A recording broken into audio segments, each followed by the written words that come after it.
I just saw this movie trailer for a horror movie coming out called Presence, and I really liked the text effect that they used while Lucy Liu was walking through the scene. So I thought we would recreate it and show you how. But I'm not gonna do it. Tom? Hey, I'm Tom. So first of all, before we start, here's the actual shot.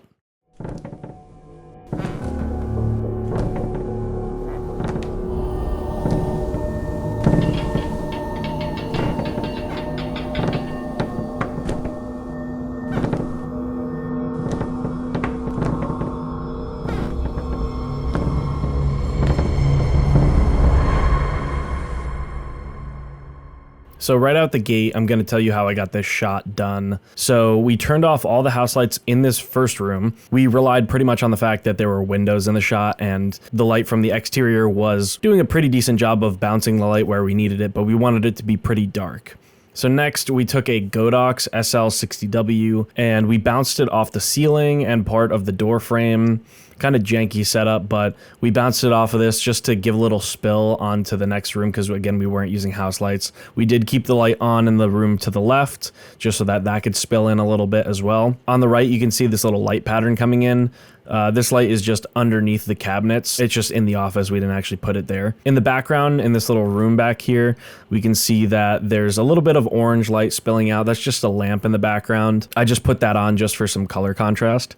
And then we took a small panel in the last room and bounced it off of the ceiling because again, we weren't using any house lights. So we needed to key Joe's face somehow. And we weren't getting enough exposure just from the door that was letting light in. So right off the bat, I just want to let you know, this is an extremely complex shot when it came to motion tracking, so I'd advise that you stick to something that is a bit more simple, but we'll get into that later. First, I brought the footage into Premiere and I added warp stabilizer just to take some of the dramatic shakes out since I shot this handheld. The Lumix S5 II that we shoot on has great stabilization, but it still needed a little bit more stabilization just to smooth it out. Color graded it with a power grade called Cineprint 16, made by a guy named Tom Boles. It's pretty complicated as you can see, but this part is really up to you and how you want your footage to look, so you don't necessarily need this power grade to get this done. Just color grade it how you want.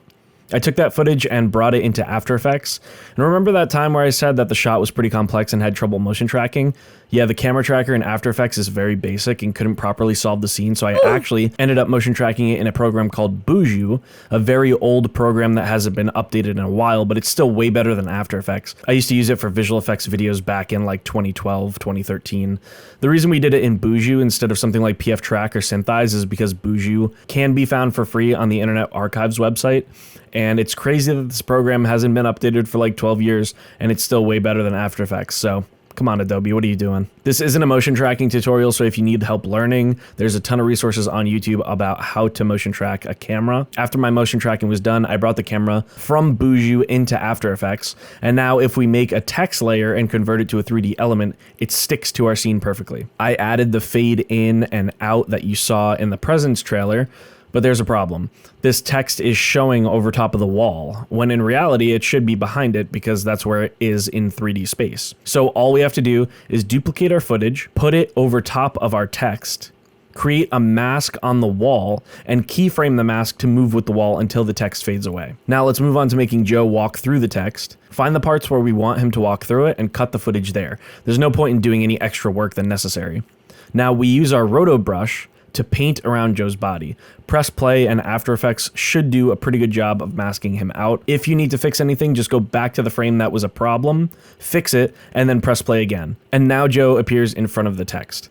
Now, if we watch the trailer, Lucy Liu is behind the text, and then as she walks in front of it, it actually dissolves through her. So what I did was I used a gradient wipe, dragged the gradient wipe onto the layer that you rotoscoped, and invert it. Inverting it will make it look like the front part of his body goes through the text first, making it look more realistic and three-dimensional. Lastly, keyframe the layer so it starts completely invisible, meaning that Joe will be behind the text because the layer that we rotoscoped is not actually showing. And then move a bunch of keyframes forward and turn the value down so that it fades through his body. You can adjust this depending on your preferences, but I actually did it a little bit quicker than they did in the trailer. Turn the softness up or down depending on how you like it. I set mine to 7, so it was soft enough to blend nicely, but harsh enough to maintain the detail in the layer. Repeat this process for the next wall of text, and you're done. Add some film grain, add sound effects, a little bit of horror music, and you get this.